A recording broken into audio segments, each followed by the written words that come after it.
spend a lot of time here helping people to figure out what to do when it comes to their sex lives. But today I'm going to talk about what not to do, and I'm gonna get a little personal. As a sex coach who has had more than her fair share of experience, I've compiled this list from what I've seen in my own bedroom and from my experience coaching over the last 8 years. Whether you're single or partnered, have been around the block, or are just discovering your sexuality, this video is for you. Without further ado, the 5 things I would never do as a sex coach. Number 1, skip communication. Any Drake and Kendrick Lamar fans watching this will know that they say communication saves relations.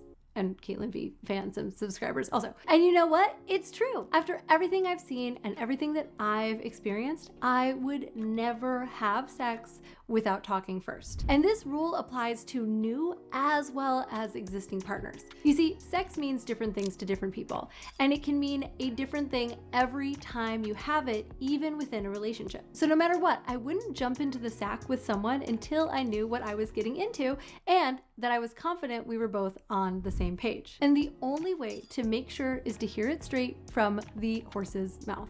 That's a nice way to talk about your lover, from your lover's mouth. So what are the things I would need to know? For starters, what are we looking for out of the sex that we're about to have? Are we looking for a committed relationship, a one-night stand, friends with benefits? And what kind of sex are we interested in having? Where are our boundaries tonight? For example, sometimes what I really want is like a good makeout and some above the clothes touching. If that's what I know I'm available for, then it's important for me to communicate it. And as important it is for us to share our boundaries, it's equally important to share our desires. Like, I want to explore something kinky tonight. I want you to dominate me. I really just want to sit on your face. Or I just want some plain old, straight to the point, everyday sex because we're both stressed from work and the kids are finally in bed. Whatever it is empowering to share your desires and go into the experience knowing that your partner is game to meet them. Now, if you're with a new sexual partner, I would never get to business without having some basic health and safety checks. Like, what is the last time we both got tested for STIs? Let's make sure we're both on the same page where it comes to protection and to birth control. How many other partners do we have? What fluids do we share with them? What do they need to know about this encounter? Having clear communication around these things allows you to both go into the experience fully aware, consenting, and ready to let go and open yourselves up to pleasure. Number 2 thing I would never do is ignore my internal no. You know that little feeling you get when something passes the threshold of what you're 100% down and excited to do? That sort of twinge of uncertainty and discomfort? Well, that is your internal no, and I would never go past it while having sex. Women are already told this, but men need to hear it and follow this advice too. Because when it comes to these internal no's, they can come from a few different places. They can be intuitive, emotional, mental, physical. Regardless of the reason, we all bump into these boundaries during sex from time to time. Sometimes the feeling is really subtle, and sometimes it's loud as fuck. And when I feel one coming on, that's my cue to stop, to slow things down. The sad thing is that many of us ignore and push past these no's on a regular basis, and it's usually for someone else's benefit. Like, maybe you feel pressured. Maybe you just want to make someone else happy. The thing is, most of us are people pleasers at least some of the time, but pushing past our internal no can erode our confidence and our trust in ourselves, which is why it's so important to practice listening to it and acting on it, even if it feels a little silly or awkward. The better we get at that, the more self-honoring we become, which opens us up to a whole world of yes. When you get comfortable guiding your partner away from the things that you don't want, you also will get better at guiding them towards the things that you do want instead. For example, I don't want you to put your finger in my ass, but I do want you to slap it. I don't want you to put your tongue in my ear, but I do want you to put it on my neck. Honoring your no doesn't have to be a rejection. Instead, think of it like teaching your partner how to please you.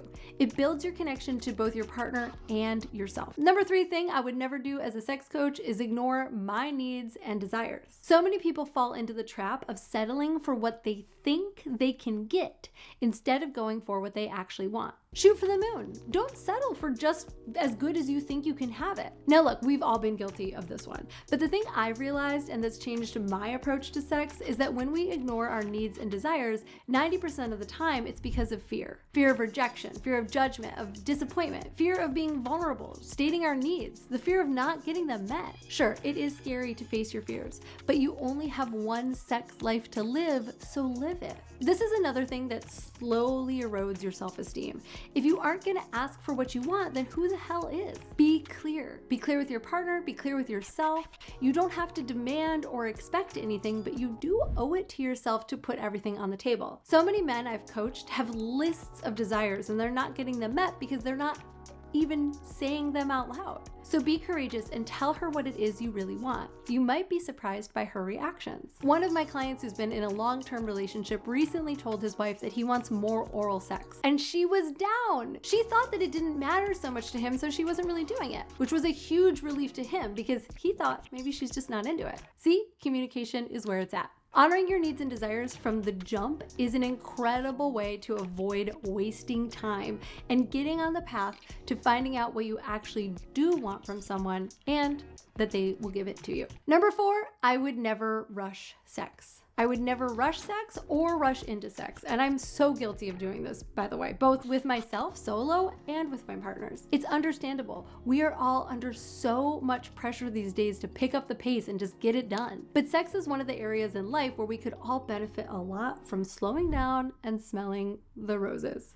Wait to have sex with someone until it feels right, until you're both really ready to. Sometimes this happens on your first date, but if it doesn't, you're not doing yourself any favors by rushing it. And once you're actually having sex, remember, it's not a race. The best sex is slow sex. When we stop rushing, we allow ourselves to be present in every moment and truly savor the sensations. We're better able to tune into each other's bodies as well as into our own needs, and we're able to act on them with less pressure and more clarity. Think of sex as a great meal at like a Michelin star restaurant. Are you gonna devour it as fast as you can? No, you're gonna savor every single bite. You're gonna pay attention to the taste, the texture, the presentation, even the temperature, the wine pairing, etc. I promise that you will enjoy sex much more with that added attention. And number 5, I would never bring judgment into the bedroom. Finally, as a sex coach, I would never judge someone by their performance. And this is especially true for a new sexual partner. Sex is as intense and vulnerable as it is subjective. What drives one person crazy may give another the ick. You can think of it like food. Again, okay, clearly I'm hungry as I'm filming this, but would you judge someone the first time that they cook for you if they don't know any of your preferences or sensitivities? Okay, so they don't know that you're allergic to cashews and that you can't handle spice. Well, that doesn't mean that they didn't make a great curry. If coaching has taught me anything, it's how complicated, unique, and ever-changing our sexualities are. If there were no fireworks on the first go, that's nothing to judge a person for. There's always a chance you can build up one hell of a fire over time. And if it's just not a great fit, well, that's also no one's fault. It's probably just a situation of different strokes for different folks. The one thing I would never do is judge someone for how and where they find their pleasure. Okay, so you're into golden showers? Good for you. I'm glad that you found something that brings you delight and pleasure while we're here on this spinning rock having this human experience. Love what you love and love it as much as you can, as long as it's not hurting anyone else. If you notice, the common thread here is getting really clear on your needs and desires, accepting yourself and others for how amazing and unique we all are, and not being afraid to share your truth. If you do all that, you'll be right on the money. I'm Caitlin B. Make sure you're subscribed for more. I'm here every single week with new content that tackles everything you can think of when it comes to sex and relationships. So make sure you're subscribed so you don't miss any of it. I'll see you here next week. Bye-bye.